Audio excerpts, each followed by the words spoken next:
dunia. Semoga kita terasa di dalamnya dan mendapatkan syafaat di jannah. Amin ya rabbal alamin. Alhamdulillah, setelah melaksanakan sholat subuh berjamaah, marilah kita menambah ilmu wawasan kita mengenai Islam dalam mengikuti taklim yang akan dipimpin oleh Ustaz Dr. Andes Haji Mufti Al-Mufti LC dengan tema tafsir tematik mengenai hijrah ya Ustaz ya. Kita akan kita lanjutkan dengan beberapa pertanyaan dan sampai dengan waktu di sekitar suruh.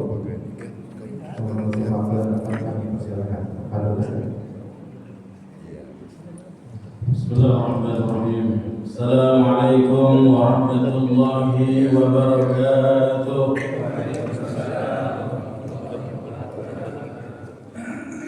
Kalau cari daun salam, datanglah ke pasar Kuitang. Siapa yang jawab salam, semoga terbebas dari hutang. Banyak tuh yang belum makan di sini. Alhamdulillahilladzi anzala al-furqana 'ala ad-din yakuna basyiran wa nadhira wa da'iyan ila Allah wa sirajan munira sallallahu alaihi wasallam tasliman katsira. Amma ba'd. Hadirin Bapak Ibu, kita mulai dengan mengaminkan doa terlebih dahulu. Allahumma la ilma lana illa ma 'allamtana innaka antal alimul hakim. Allahumma 'allimna ma yanfa'una wanfa'na bima 'allamtana wa zidna 'ilma. وأرنا الحق حقا وارزقنا اتباعه وأرنا الباطل باطلا وارزقنا اجتنابه واجعلنا ممن يستمعون القول فيتبعون أحسنه وادخلنا برحمتك في عبادك الصالحين اللهم آمين. Apa kabar hadirin Bapak Ibu semua? Sehat semua insyaallah ya. Cukup lama saya nggak bertemu dengan hadirin. Berganti tahun ya. Setahun insyaallah. Karena nikmat yang seringkali kita lupakan adalah nikmat sehat. Bahkan hadirin, kalau sedikit kita membuka tentang rezeki, Syekh Muhammad Mutawalli Sya'rawi itu menyebutkan ada 4 level rezeki yang penting untuk kita pahami. Rezeki adalah segala sesuatu yang memberikan nilai manfaat langsung, Pak. Itu namanya rezeki. Jadi duit ya rezeki karena bermanfaat.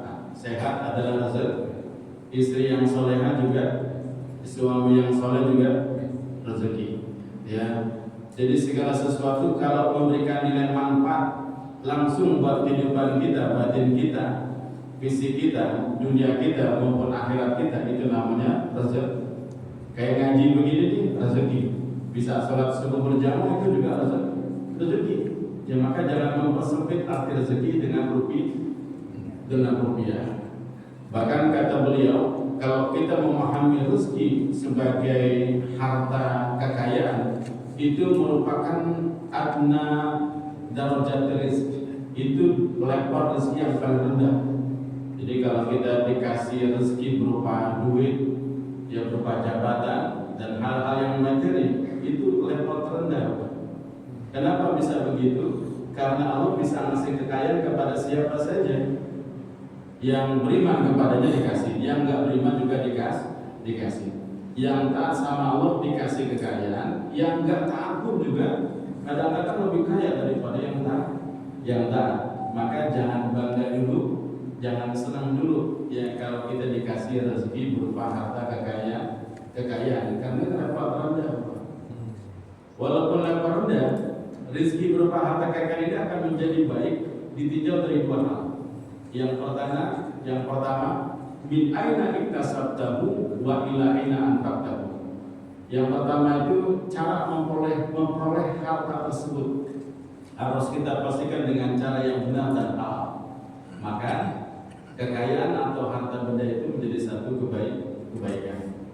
Ya, jangan sampai yang kalau saya Ustaz, yang penting saya ada keuntungan. Perkara hal haram itu belakangan. Yang penting untungnya gede. Maka saya dagang narkoba Ustaz. Ini bukan rezeki yang halal ya, harta benda yang tidak membawa kebaikan. Yang kedua, ila aina faktahu, kemana kita habiskan.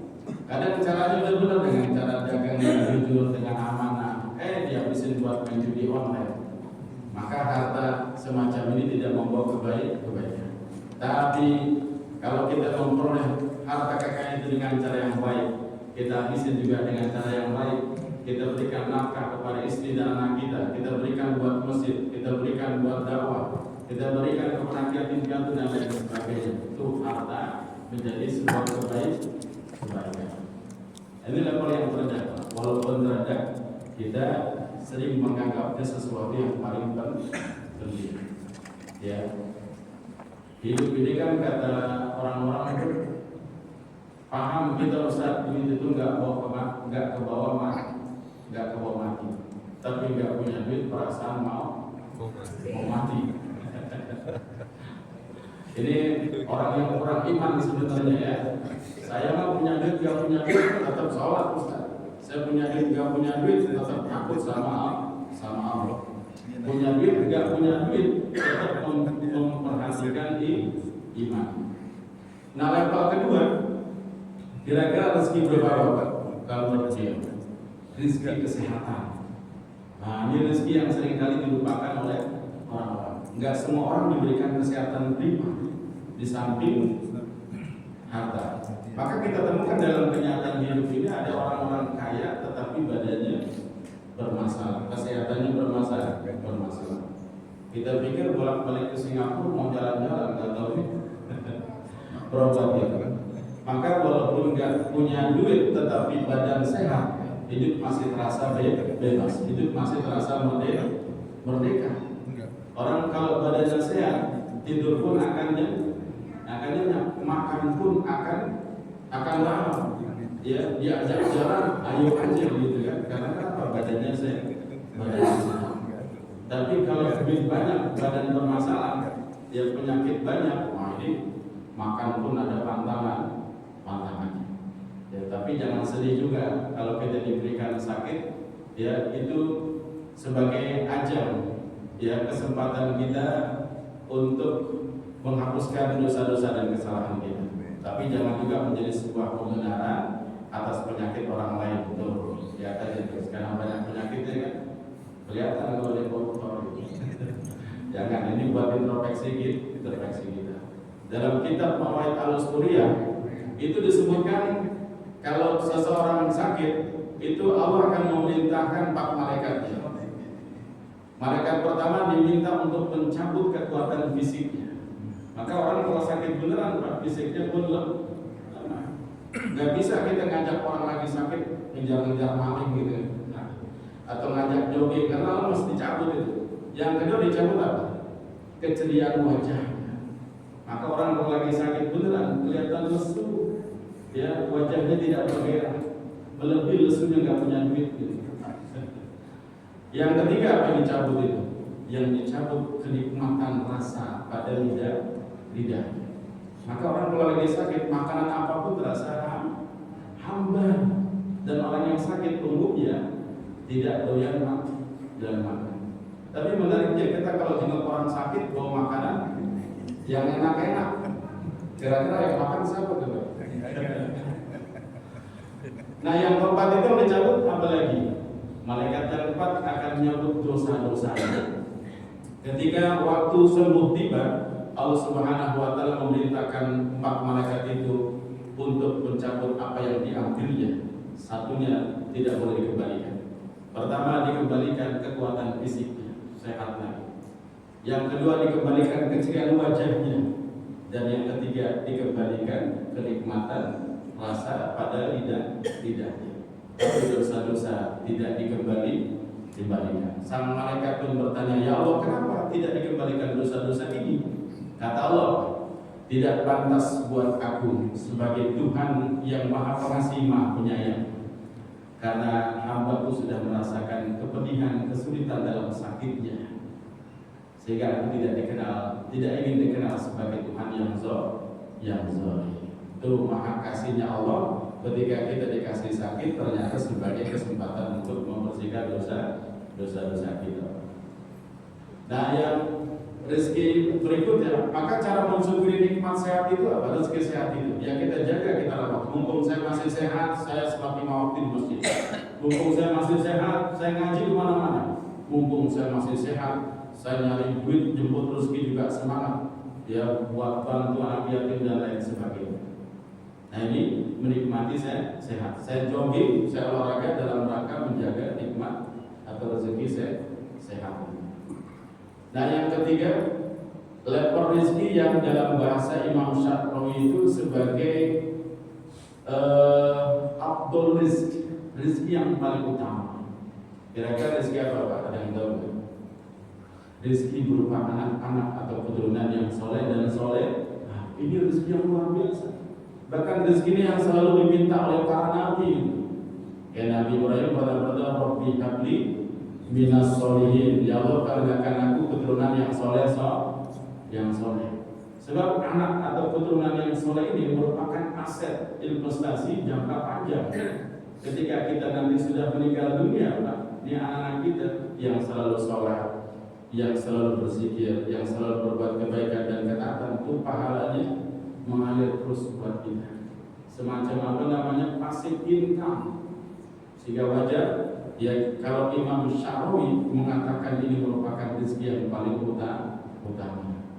Kadang-kadang kita semua dikasih keturunan anak, tetapi nggak semua anak itu berpotensi menjadi anak-anak yang soleh. Setidaknya ada 3 hal yang harus kita lakukan kalau kita ingin mencetak anak yang soleh. Yang pertama, tanamkan selalu nilai-nilai akidah. Pola asuh yang kita lakukan adalah pola asuh yang mengingatkan anak kita kepada penciptanya. Ya, jangan sampai mereka lupa dengan pemilik kehidupan. Ingatkan selalu, jati dirimu adalah sebagai hamba Allah. Jangan bingung dengan jati dirimu. Ya, jangan hilang dari identitas dirimu bahwa engkau hakikatnya adalah hamba Allah. Itu yang harus sering diingatkan. Maka doa menariknya Nabi Ibrahim alaihissalam itu buat anak-anaknya nggak minta agar anaknya jadi orang kaya, agar anaknya menjadi apalagi juragan tanah gitu kali ya, atau apalah. Nabi Ibrahim tidak meminta hal yang materi untuk kesuksesan anaknya. Mintanya cuma apa Pak? Sederhana. Allahumma ja'alna muslimaini laka wa min dzurriyyatina ummatan muslimatan. Ada dalam surat Al-Baqarah. Beliau cuma minta, ya Allah, jadikan aku dan keturunanku ini orang-orang yang taat dan patuh kepada. Ya bahasa sederhananya adalah anak-anak yang soleh dan soleh. Orang kalau sudah taat dan patuh ketika jadi presiden yang taat dan patuh kepada Allah. Kalau orang dikaruniakan taat dan patuh kepada Allah, ketika dia jadi pejabat yang akan taat dan patuh kepada Allah. Ketika dia jadi orang kaya yang taat patuh kepada Allah. Itu poin penting yang harus kita minta juga kepada Allah. Nah yang kedua itu, agar kita punya keturunan yang baik dan soleh itu, pastikan asupan makanan dan minuman yang kita berikan kepada anak kita adalah makanan yang 100% halalnya. Kalau ada sesuatu yang syubhat apalagi yang haram, jangan coba-coba kita bawa pulang. Jangan coba-coba kita kasih istri kita dan anak kita. Kalau kita ingin memiliki keturunan anak yang soleh dan soleh. Nah yang ketiga itu adalah jangan pernah putus untuk mendoakan anak kita. Doaul walid la yurad. Doanya orang tua itu tidak akan tertolak. Mumpung kita punya senjata doa ini hadirin, maka transfer doa-doa kebaikan ini buat anak kita. Ya Allah, ya tuntun selalu anak-anak. Jaga dan lindungi selalu. Penjagaanku tidak sampai 24 jam, tapi penjagaanmu luar biasa tanpa batas. Jaga dan lindungi mereka. Ya dengan bahasa-bahasa Bapak lah. Nah ini 3 hal yang penting harus kita perhatikan kalau kita pengen mendapatkan rezeki yang paling utama, afdol rezeki. Nah yang keempat itu disebut oleh beliau atamu rezeki yang paling sempurna. Kira-kira rezeki apa itu? Kata beliau itu rezeki berupa ridho Allah Subhanahu wa Ta'ala. Inilah rezeki yang paling sempurna. Kalau kita sudah mendapatkan ridhonya Allah Subhanahu wa Ta'ala, selesailah tujuan hidup kita. Bereslah, kelahlah segala tujuan hidup kita. Sehingga wajar beliau mengistilahkannya dengan rezeki yang paling sempurna. Karena ridho Allah ini bersifat abstrak, Ya, bagaimana cara mengetahui bahwa kita mendapatkan rezeki ridhonya Allah Subhanahu wa taala? Gampang hadirin. Kalau kita pengen tahu dan merasakan dapat rezeki berupa ridha Allah, lihat dalam dua hal. Pertama, sudahkah kita ridho dengan apa yang diperintahkan oleh Allah Subhanahu wa taala? Kalau kita sudah ridho dengan apa yang diperintahkannya, itu sebuah tanda bahwa kita mendapatkan rezeki ridhonya Allah. Kita ridho dengan sholat, maka saya nggak malas-malasan dengan sholat Ustaz. Kita ridho dengan sedekah, maka kita nggak pernah pelit dengan harta kita. Kita ridho dengan perintah mengaji seperti ini. Kita ridho menjadi suami yang siap mencari nafkah. Ketika kita ridho dengan segala hal yang diperintahkan oleh Allah Subhanahu wa taala, bahkan juga ridho menjauhi hal-hal yang dilarangnya, itulah rezeki hadirin. Ya kayak begini, ini kan rezeki yang paling sempurna. Enggak semua orang yang mendapatkan sholat subuh berjamaah. Ya kan?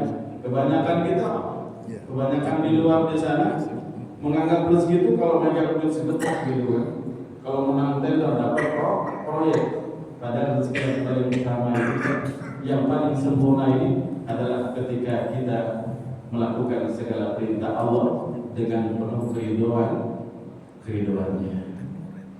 Nah yang kedua itu, ketika kita ridho dengan apa yang ditetapkan oleh Allah Subhanahu wa taala, itulah isyarat bahwa kita mendapatkan ridhonya Allah. Kita ridho ya dikasih sakit, kita ridho dengan keuntungan hari ini tidak seberapa, bahkan modal kemakan.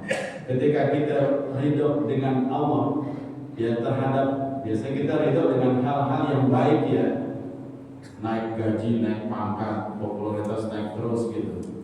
Maka berusaha juga untuk ridho dalam hal yang buruk-buruk ditetapkan sama Allah. Kalau kita ridho dengan kebaikan dari Allah, harusnya kita juga ridho dengan keburukan yang ditetapkan oleh Allah. Ridho ketika sakit, ridho ketika bangkrut, ridho ketika ada banyak masalah. Nah, ketika kita ridho dalam dua hal itu hadirin, itulah atau rezeki yang paling sempurna. Maka Nabi ngajarin doa tuh, raditu billah ya rabba wa bil islami dina wa bi muhammadin nabiyya wa rasulah. Aku ridho Allah sebagai Tuhanku, dan aku ridho Islam sebagai agamaku, dan aku ridho Nabi Muhammad sebagai nabiku dan utusanku. Nah ini sebagai pembuka hadirin, biar kita tidak dipusingkan dengan soal rezeki, karena rezeki itu ternyata luas sekali, dan wabil khusus kita senantiasa berharap mendapatkan rezeki yang paling sempurna. Baik, karena kita masih berada di bulan Muharram, bulan yang selalu dikaitkan dengan peristiwa hijrah Nabi kita Muhammad SAW. Kalau kita mengingat baru Islam, selalu mengingat dengan peristiwa yang sangat bersejarah ini. Peristiwa yang membedakan antara yang hak dan yang batil. Peristiwa yang menjadi tonggak sejarah luasnya Islam dan ajaran dan umat Islam. Hal itu dan juga sampai sekarang. Kita akan fokus kepada 3 ayat saja hadirin ya.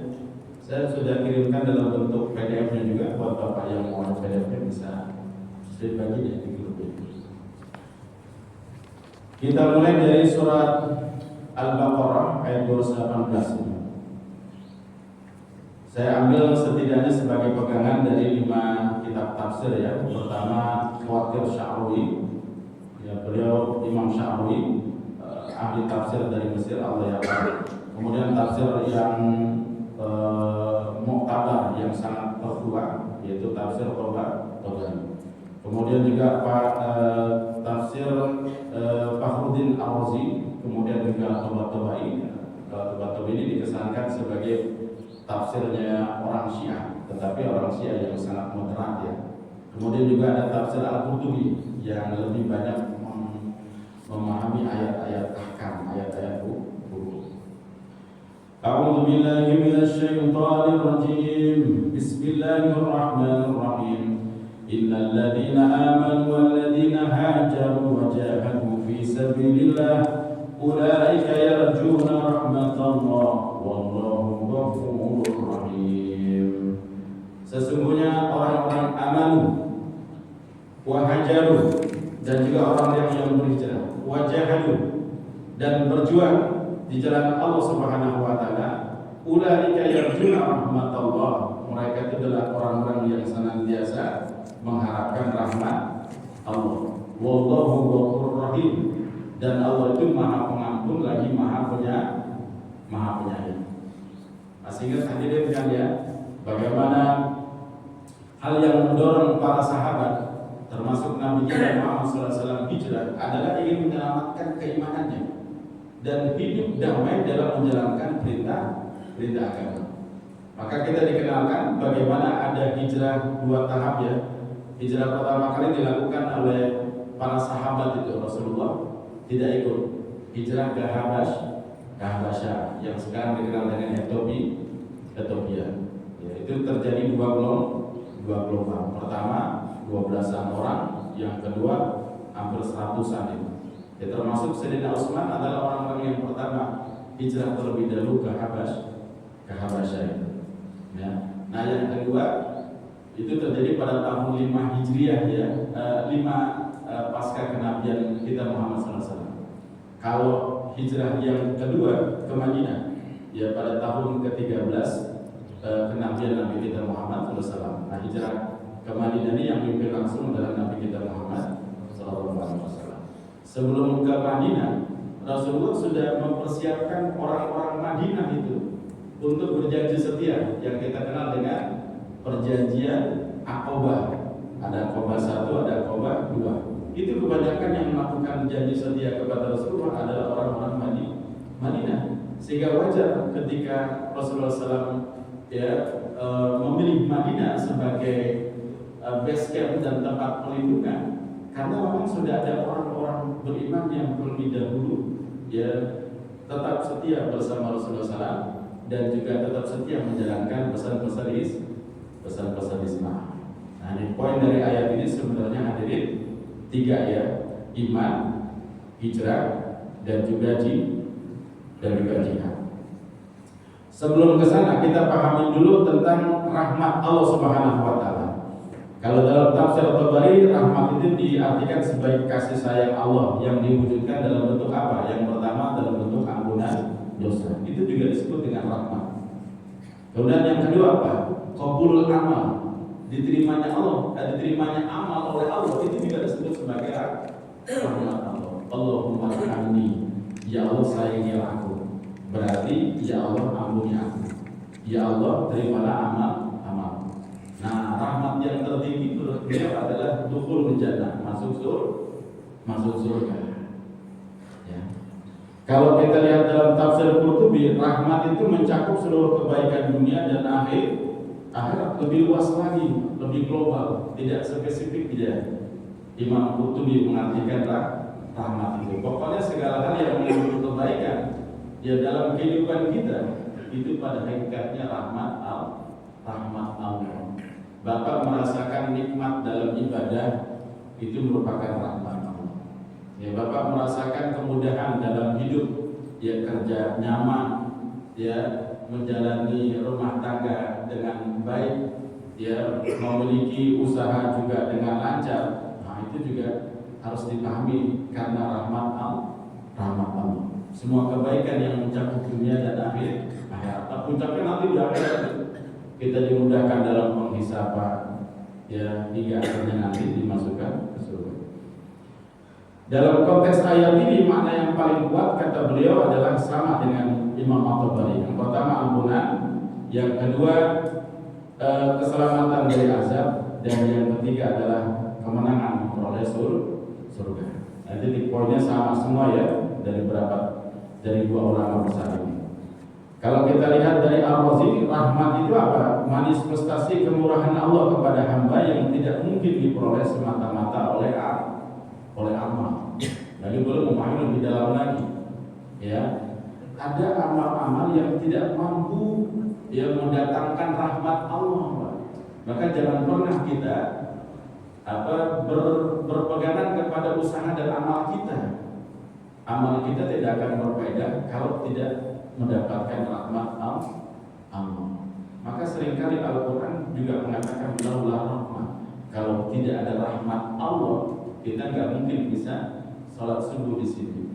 Kalau bukan rahmat Allah, nggak mungkin kita bisa sedekah. Kalau bukan rahmat Allah, nggak mungkin saya bisa hadir di sini.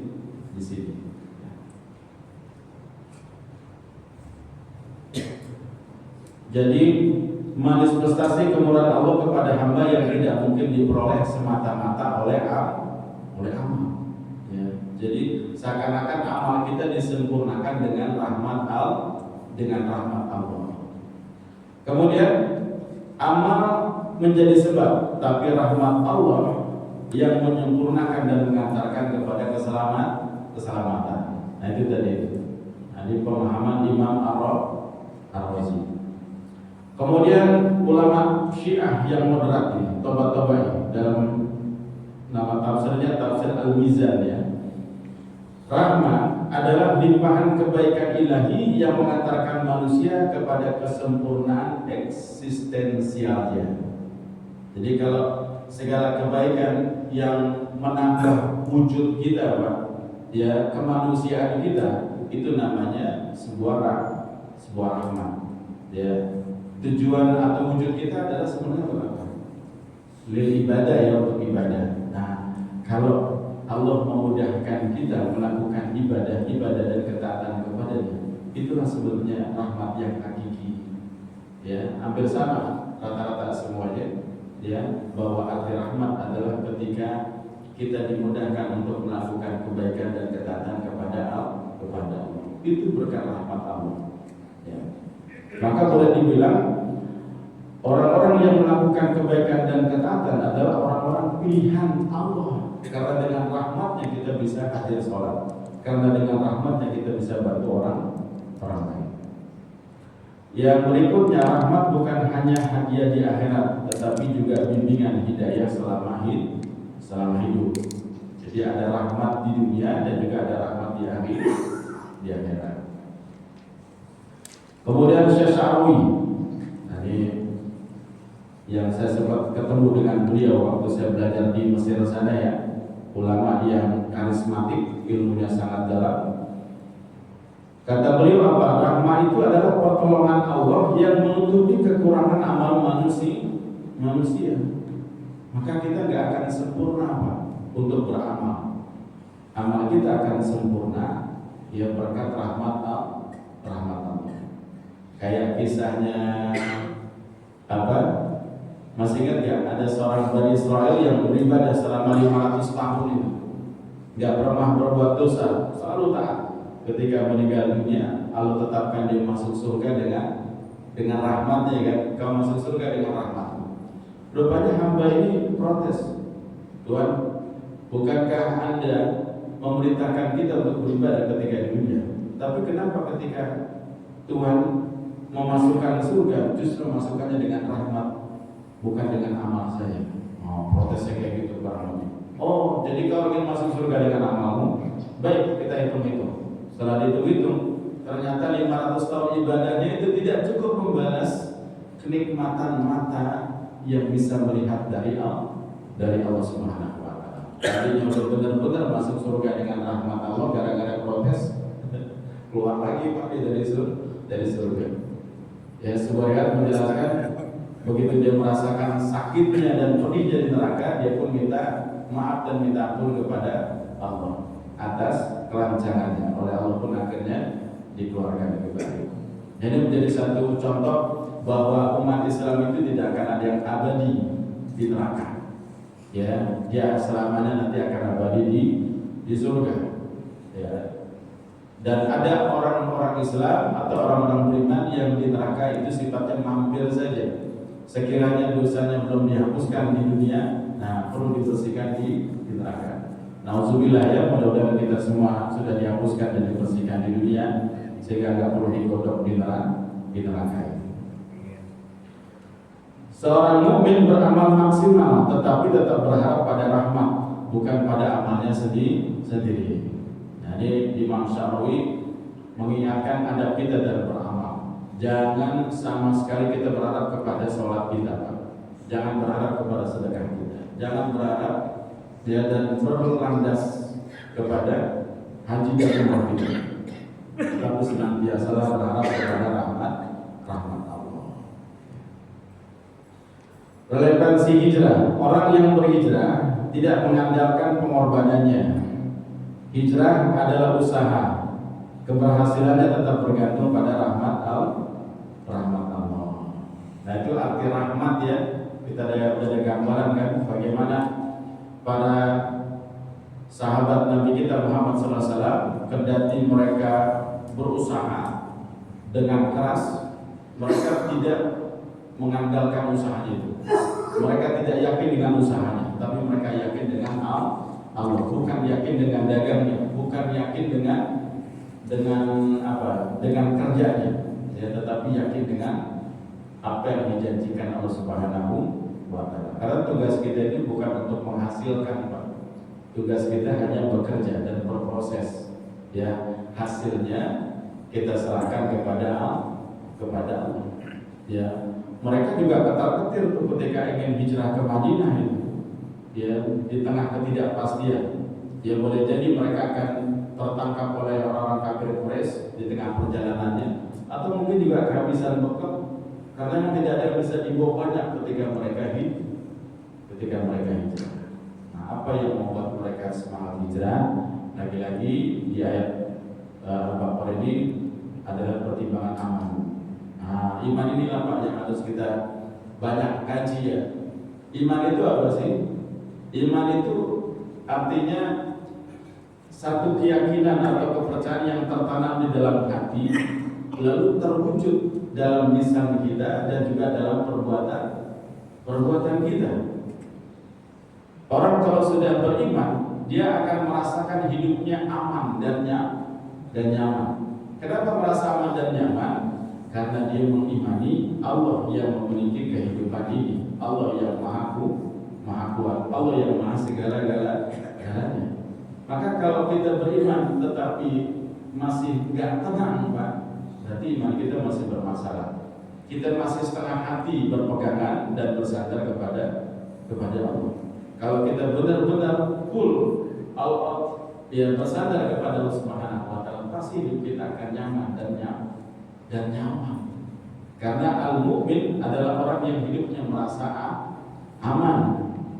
Ya, karena dia hidupnya merasa aman, maka orang-orang di sekelilingnya pun juga merasakan keamanan.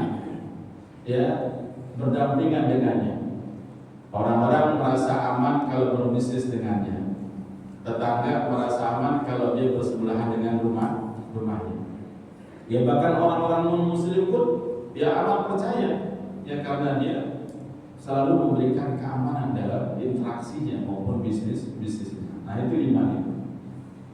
Sehingga jangan pernah kita berharap hadirin amal ibadah kita diterima kalau iman kita nggak ada. Jangan pernah bermimpi kita masuk surga kalau kita tidak mementingkan iman. Nah, iman inilah lagi-lagi yang harus kita rawat, kita jaga dan kita tingkatkan. Nah, inilah yang terbukti dilakukan oleh Rasulullah dan para sahabatnya. Mereka ingin merawat, menjaga dan meningkatkan imannya ini. Ya, karena di Mekah tidak kondusif ya untuk bisa merawat dan menjaga keimanannya dengan penuh keamanan, ya akhirnya mereka pun diperintahkan untuk berhijrah. Ya, karena memang konspirasi tokoh-tokoh kafir Quraisy itu sudah sedemikian rupa ya untuk mengintimidasi Rasulullah SAW, para sahabatnya, dan mereka bersikeras jangan sampai Islam berkembang di negeri mereka. Dari mulai pucuk pimpinan tertinggi sampai ke bawahnya pun sudah dibangun oleh mereka untuk benci dengan Islam dan juga umat Islam. Ya, ketika sudah melihat seperti itu dan tidak ada harapan untuk berkembang, akhirnya merubah strategi kan. Rasul kita Muhammad SAW berhijrah adalah bukan sebuah kekalahan, tetapi sebuah strategi. Kalau lihat dari kepribadian Rasulullah SAW, itu amat berat beliau meninggalkan kota Mekah. Maka ketika Rasulullah SAW sudah jauh meninggalkan kota Mekah, beliau pun menatapnya. Kata Rasulullah, kalau bukan karena umatmu yang mengusirku, ya aku tidak akan meninggalkan kota kelahiranku ini. Nah, ini menunjukkan bahwa setiap kita manusia ini ya sangat cinta dengan tanah kelahirannya.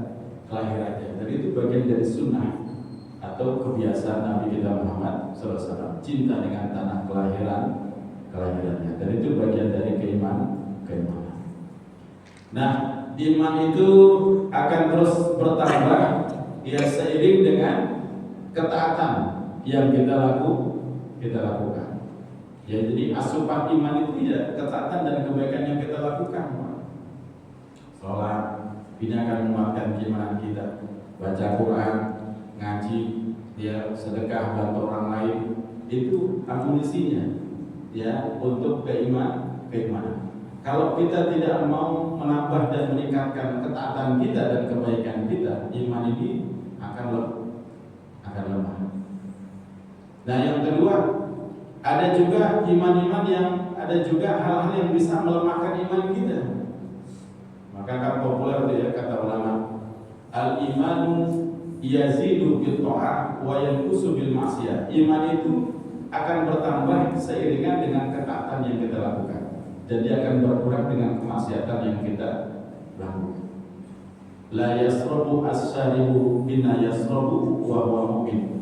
Tidaklah seseorang yang menenggak minuman keras, mengkonsumsi narkoba, ketika mengkonsumsinya dalam keadaan beriman.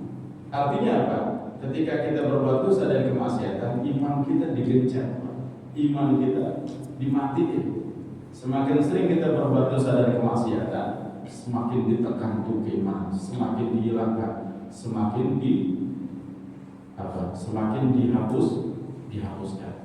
Hidup kalau sudah tidak memperjuangkan iman, maka hidup kita gak ada bedanya dengan binatang itu. Dan inilah yang sangat dipahami oleh para sahabat, yang betapa mereka mementingkan keimanan. Nah, relevansinya buat kita dalam konteks kehidupan ini juga seperti itu. Demi integritas keimanan saya, selama saya menjabat, saya tidak akan pernah korupsi. Maka alhamdulillah kalau dalam konteks ke-Indonesiaan ada tokoh-tokoh besar ya. Dalam departemen kepolisian ada namanya Jenderal Hugeng. Wah, itu seorang jenderal yang luar biasa ya. Belum lama saya juga dikirimin tuh ada seorang menteri, siapa namanya tuh di eranya Bung Karno juga itu. Pak Sutabin. Masya Allah, bahkan spesial pun ya, dia nggak pengen melakukan korupsi. Dan ketika selesai menjabat, hidupnya bukan saja sederhana, bahkan juga memprihatinkan, rumahnya bocor. Untuk rumah sakit dia nggak berani karena nggak punya biaya. Ternyata ada tokoh-tokoh hebat, ya. Dan untuk hebat itu ya bukan harus banyak duit, ya rumahnya mewah, ya berjajar mobil-mobil mewah. Kenapa mereka seperti itu? Itu tadi, mereka adalah orang-orang yang paham ya dengan arti kehidupan ini, dengan tujuan hidupnya. Imanlah yang harus diperjuangkan, imanlah yang harus menjadi pemimpin, imanlah yang harus menjadi imamnya. Karena menjaga iman, saya tidak akan korupsi. Demi iman saya tidak akan selingkuhi istri. Demi iman saya akan bertanggung jawab merawat dan menjaga anak-anak saya. Nah, itu aplikasi keimanan. Yang berikutnya, iman itu secara sederhananya selalu dikaitkan dengan amal soleh. Jadi nggak cukup Pak kita mengatakan beriman kepada Allah tetapi tidak ada aksi nyatanya ya. Nanti aksi nyata disebut di sini salah satunya adalah hijrah dan juga berjihad. Tapi inti dari semua itu adalah dicakup dalam namanya amal soleh. Alladzina amanu wa amilus sholihat. Sehingga lebih dari 70 tempat ya atau 70 kali disebutkan kata-kata amanu selalu digabung dengan amilus sholihat. Ya nggak cukup kita beriman tetapi nggak ada amal solehnya. Ngaku beriman kepada Allah tapi nggak sholat. Ngaku percaya kepada malaikat tapi nolong gitu kan. Ngaku beriman kepada Al-Quran tetapi nggak mau membacanya dan membahasnya. Nah ini namanya beriman di hati tetapi tidak ada bukti nyata. Nah amal soleh itulah yang menjadi pembuktian keimanan. Ya, iman tanpa amal soleh akan sia-sia. Ya, amal soleh tanpa keimanan juga tidak menjadi bermakna. Dua-duanya saling terkait, iman dan amal soleh. Amal soleh itu apa sih? Amal soleh itu adalah segala sesuatu yang memberikan kebaikan. Ya, segala aktivitas yang mengandung manfaat.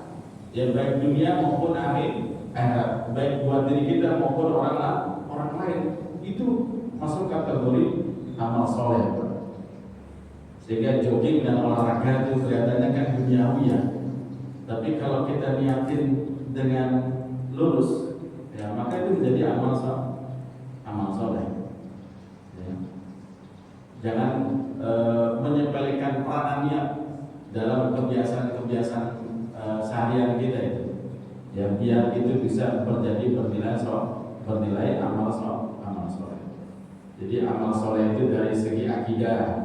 Ya, amal soleh yang bersifat ibadah mahdoh, sholat, puasa, zakat, haji, nah itu amal soleh itu udah pasti. Ya.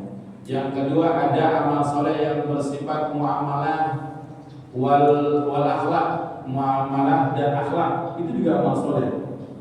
Bekerja dengan jujur, ya berdagang dengan amanah, ya berakhlak. Nah, ini juga amal soleh. Nah yang ketiga amal soleh dalam kaitannya menghadirkan niat dalam kebiasaan sehari kita. Kayak kita kerja ini kan sebenarnya kebiasaan ya. Olahraga adalah keseharian kita, rutinitas kita. Tetapi itu bisa bernilai amal soleh kalau kita sisipin niat yang benar dan bagus. Ya, ini tentang iman. Kemudian amal soleh di dalam ayat ini disebutkan dengan hajarul hijrah. Hijrah kalau konteksnya di zaman Nabi dan para sahabat, berpindahnya mereka meninggalkan negeri yang penuh kekufuran, ya, menuju negeri yang mengantarkan dan menguatkan keimanan. Hijrah semacam ini untuk konteks kita mudah-mudahan tidak terjadi ya. Tidak akan terulang hijrah besar-besaran meninggalkan satu negeri kelahirannya. Ya. Maka hijrah untuk konteks sekarang itu dipahami oleh Rasulullah SAW dan juga para sahabat adalah al-muhajir man hajar manahallahu anhu. Untuk hijrah konteks sekarang itu adalah meninggalkan segala hal yang dilarang oleh Allah. Itu hijrah kita sekarang. Ya, hijrahlah dari usaha yang haram menuju usaha yang halal. Hijrahlah dari kemalasan, dari pribadi yang suka rebahan dan scrollan gitu ya, kalau gitu, menjadi pribadi yang kreatif dan inovatif. Ya singkatnya bisa kita pahami bahwa hijrah itu adalah meninggalkan segala hal yang dari negatif menuju yang positif, dari hal-hal yang buruk ya menuju hal-hal yang baik. Nah itu namanya hijrah. Ya, jadi kalau sekarang disebut dengan hijrah secara maknawi, bukan hijrah secara fisik. Ya, apapun bisa disebut dengan hijrah. Sekarang ada banyak kan komunitas hijrah, ada artis hijrah. Dan ini suka buka-buka aurat. Sekarang sudah nutup aurat. Begitu cerai sama suaminya dibuka lagi gitu. Ya, hijrah itu harus benar-benar istiqomah. Kemudian wajahadu, bagian dari amal soleh berikutnya adalah wajahadu, berjihad. Ya, mengorbankan. Maka disebutkan di sini fisabilillah. Jangan lupa kalau kita ingin berjuang dan berjihad itu harus benar-benar lillah. Ya, kalau kita berjuang karena materi, Ya, kita hanya mendapatkan itu. Ya, boleh jadi Allah akan kasih seperti itu. Maka ketika para sahabat akan hijrah, kan Rasulullah juga mengingatkan itu. Siapa yang berhijrahnya karena Allah dan Rasulnya, maka hijrahnya benar karena Allah dan Rasulnya. Siapa yang hijrahnya karena ingin mendapatkan dunia, maka dia akan mendapatkan itu. Siapa yang hijrahnya karena ingin mendapatkan wanita, maka dia akan mendapatkan itu saja. Tapi siapa, makanya kalau hijrah, makanya Rasulullah SAW mengingatkan. Sebab ada orang-orang yang berhijrah karena wanita yang disebut dengan al-muhajir ummu Qais. Fisabilillah, harus benar-benar karena Allah Subhanahu wa taala. Nah, bentuk pengorbanan berikutnya itu bisa kita lihat dalam surah At-Taubah ayat 20 itu, ya. Wajahadu fi sabilillah bi amwalihim wa anfusihim. Kita mulai jihad kita, ya, perjuangan kita dengan mengorbankan harta. Ini sesuatu yang sebenarnya amat sulit. Ya, kita semua lebih cinta dengan harta yang kita sudah dapatkan. Maka salah satu salah satu kesuksesan dan kebahagiaan seseorang adalah ketika dia mampu menjaga dirinya dari sifat kekikiran itu. Ada orang yang kikir dengan hartanya tidak ingin dinikmati orang lain. Ada lagi yang tingkatan tinggi disebut dengan syuh. Dia bukan saja kikir dan pelit, tetapi juga serakah terhadap harta orang lain. Maka Al-Quran menyebut itu. Siapa yang terproteksi dari syuh, faulaika humul muflihun, maka dia termasuk orang-orang yang beruntung. Amwal. Bahkan kalau kita berbicara tentang pengorbanan harta ini luar biasa. Kayak tadi imam kita membaca salah satu ayat yang motivasi kita untuk berkorban dengan harta itu. Matalul ladzina yunfikuna amwalahum fi sabilillah kamathali habbatin ambatat sab'a sanabil. Perumpamaan harta yang kita keluarkan di jalan Allah Subhanahu wa taala itu seperti menanam satu benih yang menumbuhkan satu juta tangkai. 7 tangkai itu nanti akan melahirkan 100 buah. Satu dibalas 7 bisa dibalas 100, bisa dibalas 1000, bahkan kepada jumlah yang tidak terhingga. Bahkan ada sebuah riwayat itu harta yang kita infakkan di jalan Allah, mereka akan berbicara.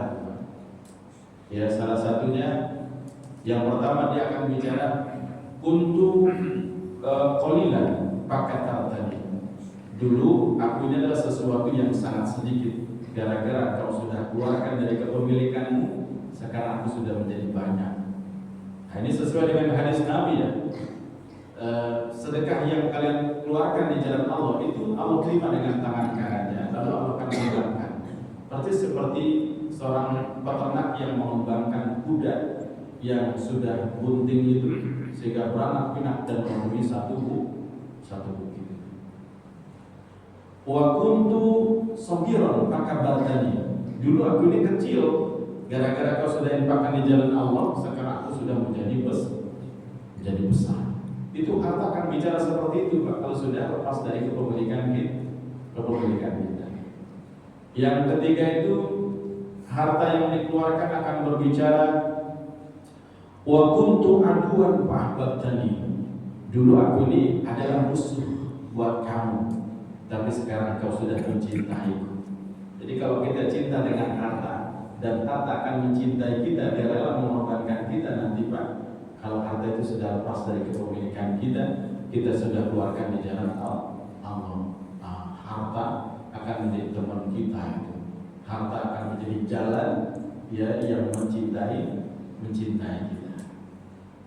Yang keempat, wa kuntu faniyan faqatani.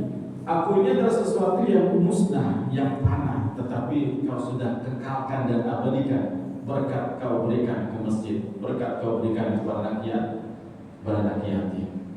Maka kalau kita ingin memiliki passive income ya dan harta kita abadi, ya sudah, ya kita bangun masjid, ya sudah kita bangun pesantren, ya sudah kita keluarkan.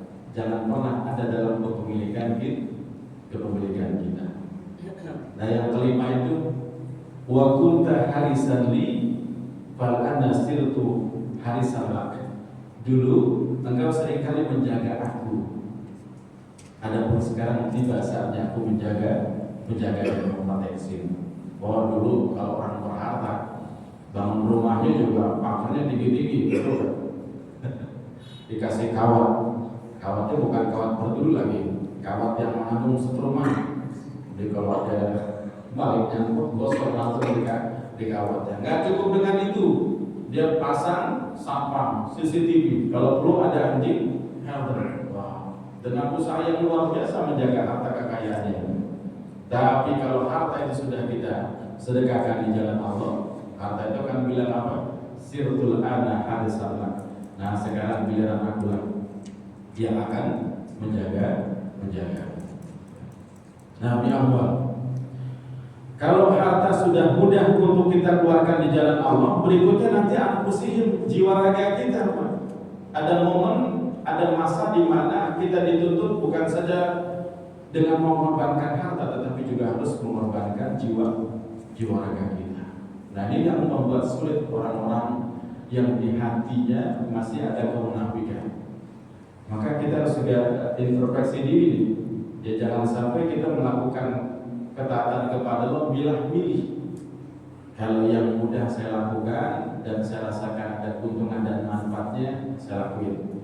Tapi kalau nggak ada manfaatnya dan merugikan saya tinggalkan. Nah itu cara beriman, cara taatnya orang-orang munafik kayak begitu tuh Pak. Kalau sholat pun kadang-kadang mereka maunya kalau kelihatan sama orang. Kalau nggak ada orang dia nggak sholat. Sedekahnya kalau namanya disebutin di pengumuman Jumat atau dicantumin di mading. Tapi kalau nggak ada gitu-gitu aja dia nggak mau sedekah. Nah orang-orang munafik di zaman Nabi juga begitu. Ketika datang berita untuk berjihad dan berjuang dengan harta dan juga jiwa raga mereka mundur. Saya udah nyari duit capek-capek, masa sih disuruh korbanin ya di jalan Allah. Nanti kalau saya ikut berjuang di jalan Allah dengan jiwa raga saya, kalau saya mati istri saya jadi janda, kalau saya mati anak saya jadi yatim piatu.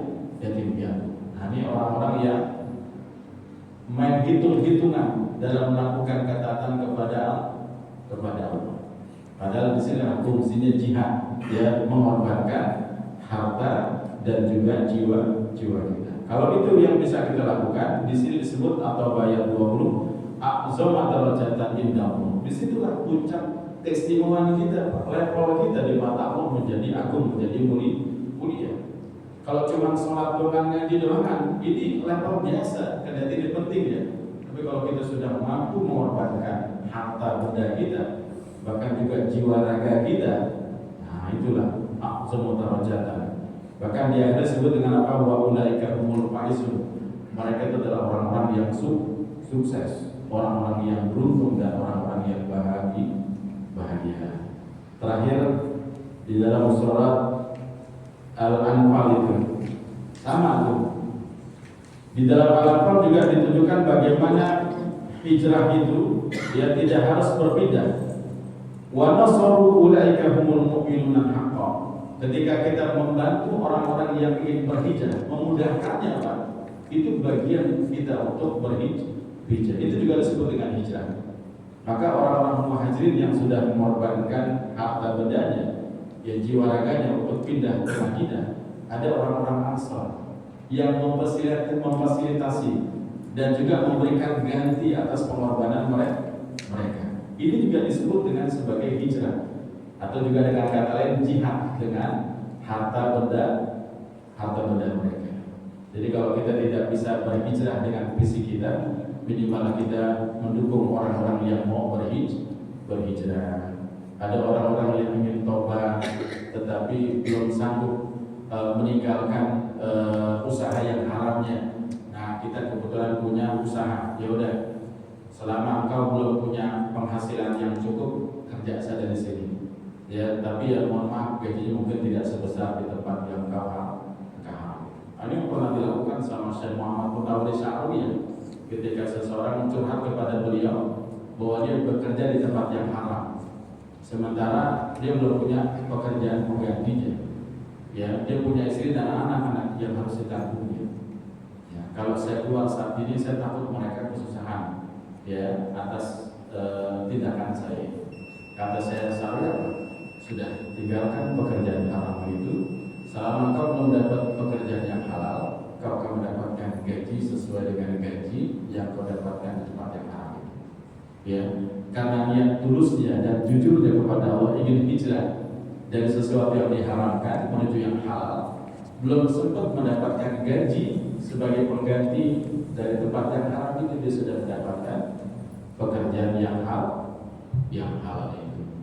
Ya, jadi kalau kita benar-benar tulus hijrah kita, insya Allah ya Allah akan berikan jalan. Nah, ini yang disebut dengan ulaika humul mu'minuna haqqan. Nah, mereka itulah orang-orang yang benar-benar beriman. Lahum maghfiratun wa rizqun karim. Mereka akan mendapatkan ampunan dan juga rezeki yang mulia. Wallahu a'lam. Nanti Bapak iseng-iseng silakan baca ya. Ini udah dibikin pointer-pointer saja. Bapak bisa kembangkan dan pahamin dari makalah sederhana ini. Baik, silakan buka tanya jawab. Ya, silakan dari belakang. Banyak.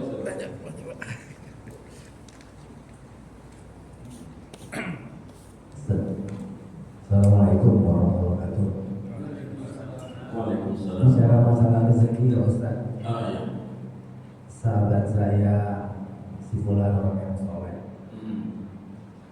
dia berhutang kepada saudara kandungnya sekian juta. Setelah sekian lama tidak terbayar, berefek akhirnya silaturahminya terganggu dan hubungan suami istrinya pun terganggu. Pertanyaannya, apakah itu rezeki atau bagian dari qadar? Ya, Terima kasih. Assalamualaikum. Waalaikumsalam. Ya, jadi hal yang paling penting diminta perubahannya dalam diri kita adalah mindset kita yang paling pertama, Pak ya. Maka Allah bilang tuh, innallaha la yughayyiru ma biqaumin hatta yughayyiru ma bi anfusihim.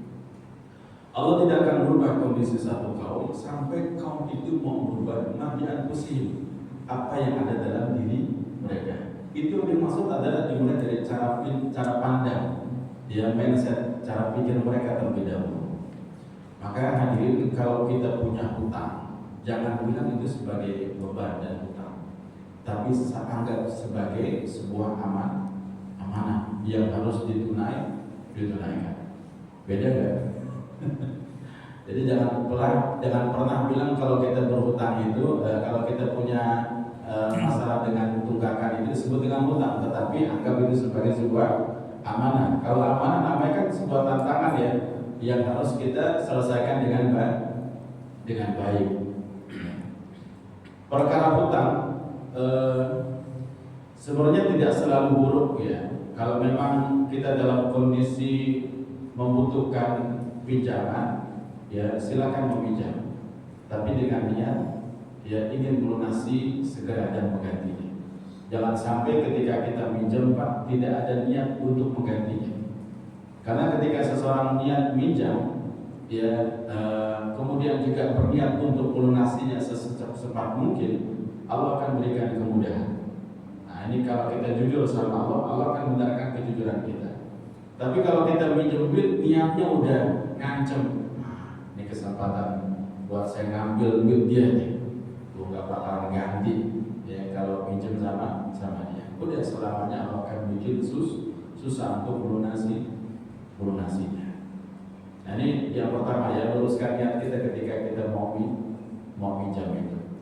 Yang kedua, ada peristiwa unik di mana Aisyah mengatakan bahwa Rasulullah SAW mengatakan Allah akan tidur membersamai orang-orang yang punya hutang.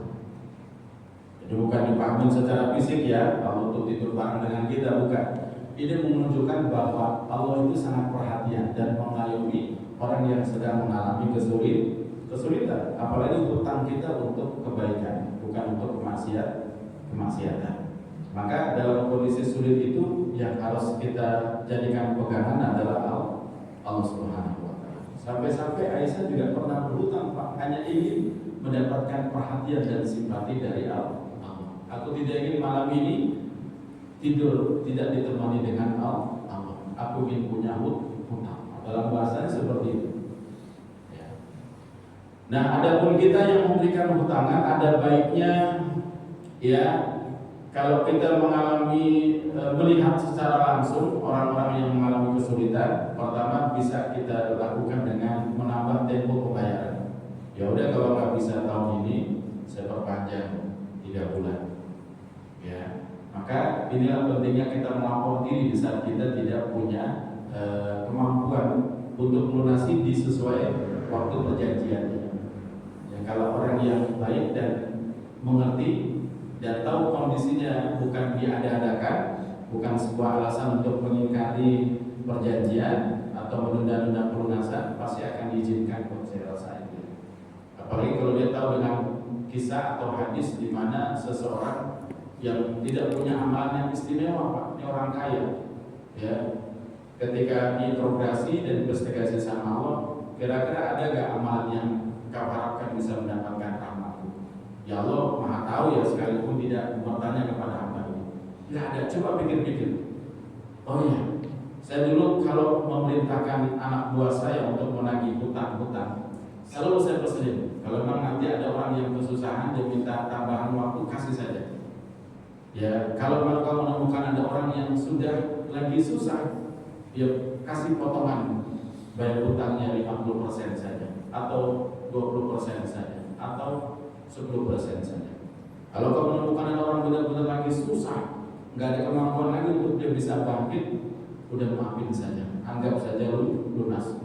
Nah, ternyata pesan orang kaya yang senantiasa meminjamkan uang tanpa ribawi ini, pinjaman lunak dalam bahasa sekarang ini, inilah yang mengundang rahmatnya Allah Subhanahu wa Ta'ala. Ya, aku lebih pantas lagi, lebih berhak lagi ya melakukan lebih daripada yang kau lakukan kepada makhluk-makhluk. Ya. Nah, dari sini mungkin bisa dipahami, Pak, ya. Jadi kalau mau pinjam, pastikan pinjam dalam kondisi darurat dan kita membutuhkan dan kita benar-benar ingin melunasinya. Ya, jadi jangan sampai gara-gara hutang ini membuat kita putus hubungan. Ya, memang banyak tuh kasus-kasus seperti itu. Saya sendiri juga ngalamin yang kayak begitu. Teman yang tadinya sering WhatsAppan, begitu pinjam duit gak diganti-ganti sampai sekarang. Ya sama tuh, putus hubungan. Ya, nggak ada basa-basinya. Lagi di Pak Ustadz. Gimana? Setelah dia mengalami hutang itu, hubungan silaturahminya yang bukan hubungan suami istri itu mengganggu keimanannya dia, Pak. Oh. Itu poin itu mengganggu Hmm. Jadi dia dari awal saya bilang salah satu orang soleh. Hmm. Begitu dapat pujian seperti itu, imannya terganggu. Dia sudah berusaha ikhtiar, berusaha untuk bertanya. Ya, bagus ya. Jadi memang iman itu akan diuji dengan dua hal saja, diuji dengan keenakan, diuji dengan ketidakenakan. Ya, kali ini dia diuji dengan ketidakenakan. Ya, istilahnya terlilit hutang. Ya, maka jangan pernah kita berburuk sangka ketika kita diuji dengan keburukan, itu tanda bahwa Allah menghinakan kita. Enggak. Justru kalau kita terus bersabar dan tidak ingin mencari jalan keluar dengan menghalalkan berbagai macam cara, ya jangan-jangan level kita ingin diangkat dari orang biasa menjadi kekasih Allah, dari orang awam menjadi wali Allah. Itu kalau memang benar-benar kita soleh, ya, dan jujur melakukan itu. Yang kedua, boleh jadi Allah memberikan kesulitan hidup semacam itu gara-gara dosa masa lalunya yang belum sempat ditaubati, yang dia lupa dengan itu. Karena umumnya kita suka melupakan dosa-dosa kita, Pak, ya. Nah, Ada masanya nanti Allah menurunkan berbagai macam kesulitan hidup. Itu tujuannya adalah untuk menghapuskan dosa-dosa kita itu. Maka introspeksi diri, ya evaluasi dengan jujur. Kira-kira kesulitan hidup saya ini sebagai kesempatan untuk menaikkan derajat saya, level saya, atau justru untuk menghapuskan dosa-dosa saya. Nah, kalau kita sudah menemukan jawabannya, kita akan mudah menjalaninya. Nah, romannya level saya mau diangkat nih sama Allah. Romannya memang dulu saya banyak dosa-dosa yang saya lupakan. Saya terima ya Allah kalau kesulitan hidup saya ini adalah sebagai orang dan penggugur dosa.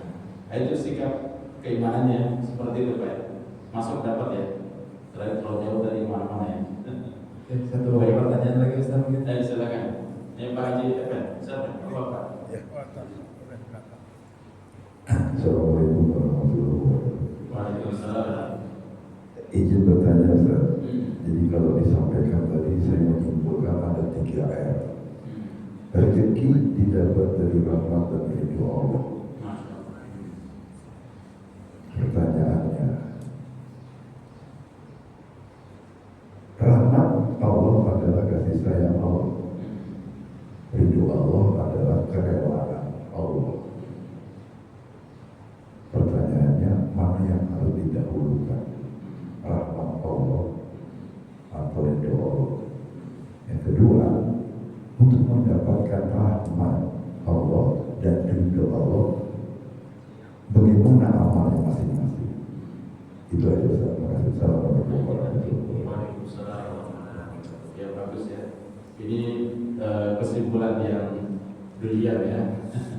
Jadi kalau kita lihat di ayat 218, ya juna rahmat Allah di ujung itu. Mereka adalah orang-orang yang senantiasa mengharapkan rahmat Allah. Nah disebutkan caranya. Pertama, ya pastikan hidup kita memiliki keimanan dan memperjuangkan keimanan kita. Yang kedua, membuktikan keimanan kita secara garis besarnya dengan amal soleh. Dalam konteks ayat ini dibuktikan dalam semangat hijrah, ya dari keburukan kepada kebaikan, dari yang haram kepada yang halal. Nah yang berikutnya adalah berkorban, berjuang di jalan Allah.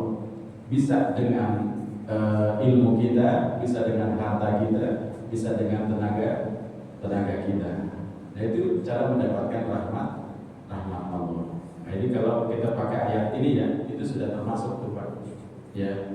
Kemudian kalau kita sudah melakukan itu mendapatkan rahmat Allah, secara otomatis dia akan mengundang ridhonya Allah. Karena kita berusaha melakukan apa yang diinginkan dan diperintahkan oleh Allah, maka Allah akan ridho dengan kita secara otomatis ya. Dan orang kalau sudah senantiasa mendapatkan rahmat Allah dan juga ridho Allah, insya Allah rezekinya juga nggak akan dibikin susah. Ya, itu udah janji Allah ya. Wa may yattaqillaha yaj'al lahu makhraja wa yarzuqhu min haitsu la yahtasib. Gak ada Pak orang yang soleh yang hidupnya dibuat kebelangsak ini. Ada nggak di Kalimas di galaksi sini orangnya soleh tapi susah gitu? Itu tadi kemungkinannya tadi cuma itu tuh. Kalau memang dia susah, boleh jadi dia levelnya mau diangkat. Yang kedua lagi ngapusin dosa. Ada lagi ayat dalam surat An-Nahl itu bagus sekali. Orang-orang yang beriman dan beramal soleh, apa kata Allah? Falanuhyiyannahu hayatan thayyibah. Maka kami akan berikan kepadanya hayatan thayyibah, kehidupan yang baik, kehidupan yang menyenangkan, kehidupan yang membahagiakan dunia dan di akhirat. Ya, jadi hidup kalau senantiasa mengharapkan rahmat Allah, mengharapkan ridho Allah, ya pasti rezeki nanti akan ikut. Ini contoh-contoh hal nyata Bapak-bapak ya, orang-orang yang senantiasa mementingkan rahmat Allah dan ridhonya. Pada punya kontrakan kan semuanya. Begitu Pak. Masuk ya. Ada Pak Pepet Kajian lagi Cak. Ya boleh kasih. Waalaikumsalam. Kalau lihat flashback ke belakang bahwa kita manusia ini punya banyak dosa. Ya. apakah Allah mengampuni dosa-dosa kita yang lalu? Ya, pertanyaan itu aja. Terima kasih. Baik. Waalaikumsalam warahmatullahi wabarakatuh. Ya, tidak mustahil. Maka Allah menamakan dirinya sebagai Ghafurur Rahim, Ghafur. Ya. Maka ada lagi ayat innal hasanat yudhibnas sayyi'at. Maka yang harus kita pahami bagaimana cara untuk bisa mendapatkan ampunan Allah itu. Kalau kita ingin bertobat dari dosa-dosa harus diperhatikan ini dosa besar atau dosa kecil. Kalau kita bertobat dan mohon ampunan pada dosa yang besar, ini taubatnya agak sulit.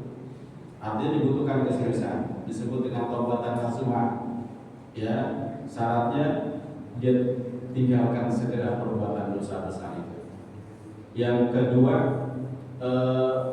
hadirkan penyesalan dalam dirinya, dalam jiwanya. Betapa bodohnya saya terjerumus berulang kali dalam dosa besar ini. Yang ketiga, bertekad kuat Pak untuk tidak kembali terjerumus melakukan perbuatan dosa besar itu. Nah, keempat ditambah itu melakukan banyak kebaikan. Ya, innal hasanat yudhibnas sayyi'at, karena dengan begitu akan menghapuskan dosa-dosa kita. Ini kalau dosa besar. Kalau dosa kecil, Pak, itu bisa dihapuskan dengan hasanat, ya, dengan kebaikan-kebaikan dan ketaatan kita secara otomatis. Ya, kayak sholat itu bisa menghapuskan dosa-dosa kita, Pak, tapi bukan yang gede, yang kecil. Sedekah juga begitu. Ya, kemudian puasa kita, semua bentuk kebaikan itu menjadi takfir dulu, menjadi penghapus dosa-dosa kita. Termasuk tadi itu tadi, amanu wa amal sholihah. Orang-orang yang beriman dan beramal soleh itu disebutkan di dalam Al-Quran akan menghapuskan sayyi'at, dia akan menghapuskan dosa-dosa mereka. Tetapi sayyi'at di sini dipahami oleh para ulama sebagai dosa-dosa kecil. Maka jangan hilangkan ketatan kita kepada Allah. Jadi secara otomatis dosa-dosa kecil kita akan dihapuskan. Masih ingat gak dengan kisah anak muda yang habis sholat jamaah datang ke Rasulullah? Ya, celaka ya Rasulullah, saya habis berbuat dosa. Kata Rasulullah, bukankah kau tadi sholat berjamaah dengan kita? Betul ya Rasulullah, dosa-dosa sudah dihapuskan. Nah, itu enaknya. Ya, baiknya Allah ketika kita membuktikan keimanan kita dalam bentuk amal soleh, ternyata itu bisa menghapuskan dosa-dosa kita. Mau tahu gak dosanya gara-gara apa? Dosanya gara-gara nyium perempuan yang bukan mahramnya. Ya, tapi jangan gara-gara kisah ini bapak jadi sembarangan nyiumin cewek-cewek ya. Nanti bisa dihapusin pakai sholat jamaah gitu. Enggak. Jadi seperti itu, Pak. Jadi optimis ya. Dengan taubatan nasuha, dosa besar kita. Dosa besar kayak apa tuh? Ya, zina. Dosa besar itu didefinisikan segala bentuk dosa dan kemaksiatan yang diancam dengan hukuman Allah di dunia dan juga akhirat. Hukum potong tangan, kisos, mencuri, zina, ya. Terus apalagi syirik, itu dosa-dosa besar. Cukup ya, semoga bermanfaat. Sama-sama kita tutup dengan doa ya. Langsung ya. Alhamdulillahirabbil alamin hamdan syakiran hamdan muwafiqan lima jalla wa ala lakal hamdu kama yanbaghi zalika wa jalla sultanika ilaika mustaqim wa antal musta'an wa la hawla wa la quwwata illa billahil aliyyil azim. Allahumma shalli ala sayyidina Muhammadin al-fatih lima ughliqa wal khatim lima sabaq nasrul haqqi bil haqqi wal hadi ila siratikal mustaqim wa ala alihi haqqa qadri wal miqdaril azim. Allahumma ighfir lana dhunubana wa li walidina warhamhum kama rabbana shighara. Ya Allah, jadikan pertemuan kami ini pertemuan yang mendatangkan kebaikan, keberkahan dan bimbingan dari-Mu ya Allah. Karena kami ilmu yang bermanfaat, ilmu yang ketika kami pahami ya Allah membuat kami semakin takut berbuat dosa dan kemaksiatan dan membuat kami semangat melakukan kebaikan dan ketaatan kepada-Mu. Ya Allah, karena kami rezeki yang penuh berkah, rezeki yang ketika berlimpah ya Allah membuat kami semakin dermawan. Ketika sedikit menghampirikan tetap kami qanaah dan bersyukur. Ya Allah, karena kami keturunan anak yang soleh dan solehah, anak yang cinta kepada-Mu, cinta kepada Nabi-Mu, cinta kepada Al-Quran, cinta kepada bangsa dan negeri ini, juga cinta kepada kami keluarganya ya Allah. Allahumma rabbana atina fid dunya hasanah wa fil akhirati hasanah wa qina adzabannar. Subhana rabbika rabbil izzati amma yasifun wa salamun alal mursalin walhamdulillahi rabbil alamin. Wallahu muwaffiq ila aqwamit thoriq. Wassalamualaikum warahmatullahi wabarakatuh. Subhanakallahumma wa bihamdika asyhadu an la ilaha illa anta astaghfiruka wa atubu ilaik.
Aktif juga di sini.